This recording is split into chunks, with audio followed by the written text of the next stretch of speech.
नमस्कार, आप देख रहे हैं देश न्यूज और मैं हूं आपके साथ गौरी रानी। राजद एक प्रेस कॉन्फ्रेंस करके झारखंड की सियासत में हलचल बढ़ा दी है। राजद इस प्रेस कॉन्फ्रेंस के जरिए सरकार से अपने हक और मांग रखने की कोशिश की है। क्या वो हक है वो हम आपको बताएंगे, लेकिन इससे पहले बता दूं कि झारखंड में मौजूदा गठबंधन सरकार में शामिल झारखंड मुक्ति मोर्चा, कांग्रेस और राजद शामिल हैं। एक तरफ जहां कांग्रेस के विरोधी गुट जो हैं वो लगातार सरकार पर हावी हो रहे हैं, अपनी हक के लिए दिल्ली दौरे पर भी निकल रहे हैं, तो वहीं दूसरी तरफ अब राजद ने भी अपनी आवाज़ बुलंद कर रही है। बहरहाल इस प्रेस कॉन्फ्रेंस में प्रदेश अध्यक्ष अभय सिंह, राजद के वरिष्ठ नेता राधाकृष्ण किशोर समेत राजद के तमाम कार्यकर्ता और नेता शामिल हुए हैं। इस प्रेस कॉन्फ्रेंस के जरिए राजद ने अपना क्या हक मांगा है, क्या मांगे रखी है, संख्या के साथ ही हम आपको दिखाएंगे। रही बात कि हम लोगों को बोर्ड निगम में और आयोग में हम लोगों को उचित भागीदारी मिलना चाहिए, क्योंकि नेचुरल हम अलायंस हैं। सरकार में हमारी मंत्रिमंडल में हम शामिल भी हैं, तो हम लोगों को उचित भागीदारी मिलना चाहिए। 20 सूत्री बच चुकी, हम लोग 7 सीट पर हम लोग चुनाव लड़े और 7 सीट पर चुनाव लड़ने के कारण हम लोगों ने 6 जिला को हम लोग जहां हम लोग चुनाव लड़े हैं, उस जिला में हम लोग चाहते हैं कि 20 सूत्री का अध्यक्ष राष्ट्रीय जनता दल को मिले। जिस जिला में चुनाव तो झारखंड सरकार में सहयोगी दल राजद अपनी आवाज बुलंद कर रहा है, प्रेस कॉन्फ्रेंस कर अपनी मांग रख रहा है।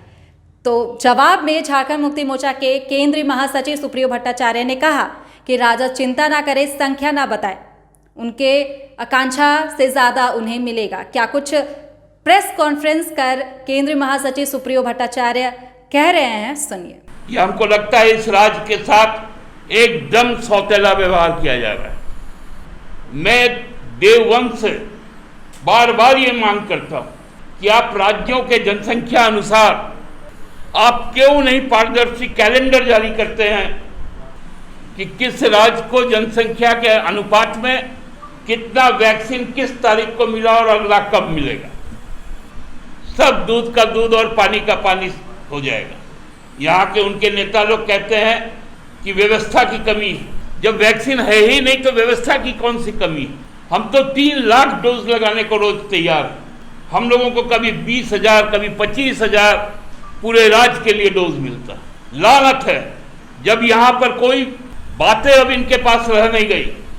एक हास्यास्पद कार्यक्रम 2 दिन पहले हम लोगों ने देखा, इनको घड़ा भी फोड़ना नहीं आया। आप सब फोटो देख लीजिए अपने आर्काइव्स में, सबका घड़ा का मुंह नीचे था, क्योंकि सब इनका जो पाप भरा हुआ था उस घड़े में वो तो 2019 में जनता ने फोड़ दिया। अब उल्टा घड़ा कोड़ करके यहाँ के प्रदेश अध्यक्ष फोड़ते, एक नया शिगुफा उठाए हैं। तो वहीं जवाब में कांग्रेस ने राजद को कहा है कि जिसकी जितनी राजनीति हिस्सेदारी है उसको उतनी भागीदारी मिलेगी और लोकतंत्र में अपनी मांग रखना कहीं से भी गलत नहीं है। क्या कुछ कांग्रेस के प्रदेश प्रवक्ता राकेश सिन्हा कह रहे हैं, सुनिए। आरजेडी अपनी हक की मांग कर रहा है, ऐसा क्या हो गया? इस गठबंधन में सहयोगी दल आरजेडी अपनी हक की लड़ाई लड़ने के लिए अब जमीन पर उतर रहे हैं। नहीं, देखिए, हमारा गठबंधन एक स्वाभाविक गठबंधन है और इस गठबंधन में जिसकी जितनी भागीदारी है उनको उतने बोर्ड निगम या विसूत्री में उनको उतनी भागीदारी उनकी हैसियत के हिसाब से उनको मिलेगी। इसमें कहीं कोई किसी प्रकार का संचय नहीं है। और राष्ट्रीय जनता दल के लोगों से भी मैं ये कहना चाहूँगा कि आपकी भागीदारी इस सरकार में है। हमारा जो लक्ष्य है वो कांग्रेस का, झारखंड मुक्ति मोर्चा का और आरजेडी का ये लक्ष्य है कि इस राज्य को जिस प्रकार पूर्ववर्ती सरकार ने अपने कुशासन से कुपोषित कर दिया था, उस कुपोषित को हम लोग इलाज करके सही दिशा में इस राज्य की आवाम को और इस राज्य की जनता को उसका लाभ पहुंचा सकें। कहीं भी किसी प्रकार की भागीदारी की लड़ाई नहीं है, लेकिन अपना हक मांगना ये लोकतंत्र की, एक स्वस्थ लोकतंत्र की एक अच्छी पहल भी है।